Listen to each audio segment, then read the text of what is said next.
Sad note पे एकदम से आपने हेडलाइंस को एंड कर दिया। खैर, सोमवार की सुबह एक नए और एक बहुत इंपॉर्टेंट और इंटरेस्टिंग हफ्ते की शुरुआत हो रही है। इस हफ्ते की अहमियत सिर्फ जो इवेंट्स अनफोल्ड होने उनसे समझा देता हूं।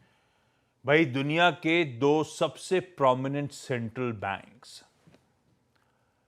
यूएस फेड वेडनेसडे को और थर्सडे को बैंक ऑफ जापान अपने ब्याज दरों का फैसला सामने रखेगा।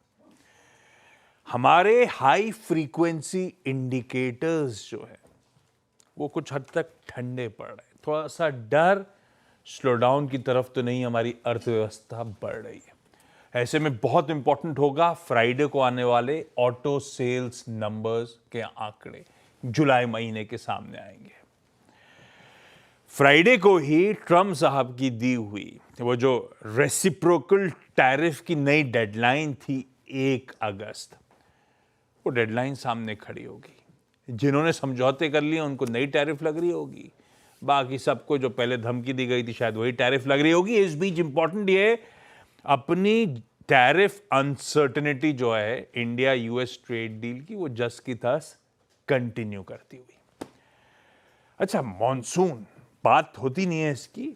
मॉनसून की प्रोग्रेस ठीक ठाक है, पर शायद आपने रियलाइज ना कराओ, रेनफॉल बहुत ज्यादा अनइवन होनी शुरू हो चुकी है कई सारे रीजन्स में। तो ओवरऑल मॉनसून की तस्वीर अच्छी है। ऐसे में मॉनसून की एक्चुअल प्रोग्रेस पर रखिएगा पैनी नजर। नतीजों का सिलसिला अब उफान पकड़ रहा होगा। अगर मेरा गणित सही है, कैलकुलेशन सही है, तो निफ्टी की 14 कंपनीज इस हफ्ते अपनी तिमाही रिजल्ट्स पेश करेंगी। सिर्फ निफ्टी 50 की 14 है, बाकी तो लिस्ट बहुत लंबी है। और ये सब एक्शन उस दिन हो रहा है जब ये इस मंथ के लास्ट वीक पे आके खड़े हुए। हम मंथली एक्सपायरीज की तैयारी कर रहे हैं।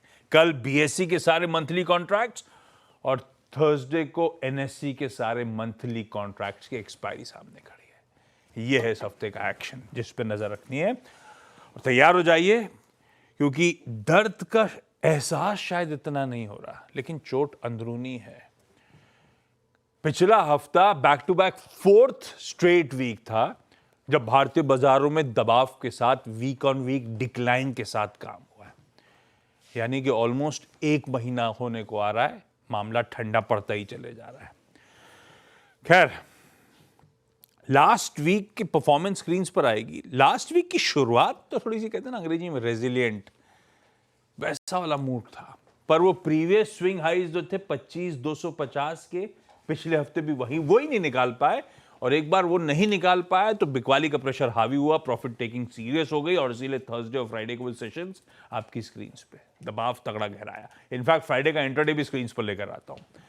खुले गैप डाउन थे, यानी कि दबाव के साथ शुरुआत हुई। एक और चैलेंजिंग दिन था गिरावट का। गैप डाउन खुलने के बाद दबाव गहराता चला गया थ्रू आउट द डे, और फाइनली सेशन के लोज के करीब 250 पॉइंट निफ्टी दबाव के साथ वीकली क्लोज डिलीवर करता हुआ नजर आया। तो भाई साहब, मंदड़ियों की धीरे धीरे गिरफ्त में तो आ रहा है ये बाजार।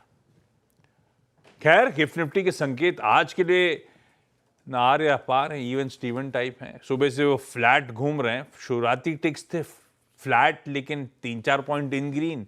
इस समय 24 पॉइंट इन रेड है। थोड़ा थोड़ा मामला ठंडा पड़ता हुआ।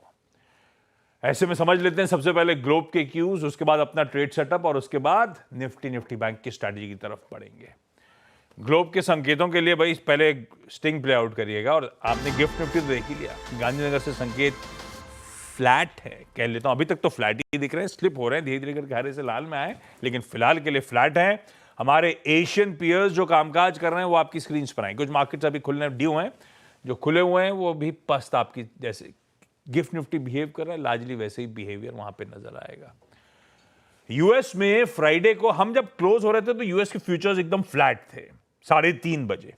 एक्चुअल सेशन उस लिहाज से बुरा नहीं था। 1/4 से आधे % की मजबूती तीनों बेंचमार्क्स में देखने को मिली, और इनफैक्ट आज सुबह की भी यूएस फ्यूचर्स इन ग्रीन ट्रेड कर रहे हैं, 1/4 से आधे % ऊपर। तो यूएस का हैंडओवर तब और अब की प्लेट तो बढ़िया दिखेगी आपको। जो अपन डाइजेस्ट करेंगे तो उससे अच्छे कहीं यूएस के संकेत हैं। पर यूएस की कहानी दिख रही है, ना एशियन पियर्स, ना अपना गिफ्ट निफ्टी इस तरह का मूड रिफ्लेक्ट कर रहा है। ऐसे में